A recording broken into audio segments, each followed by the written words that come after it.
بسم اللہ الرحمن الرحیم۔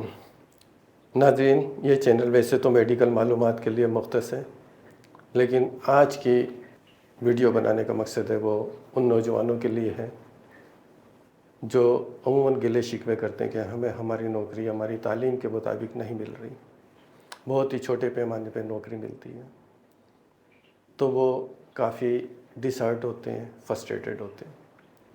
انہی کے لیے یہ کہانی تاریخ کے جھروکوں سے لے کر آیا ہوں میں آپ کے لیے، تاکہ ایک موٹیویشن آئے، ایک انرجی آئے آپ میں۔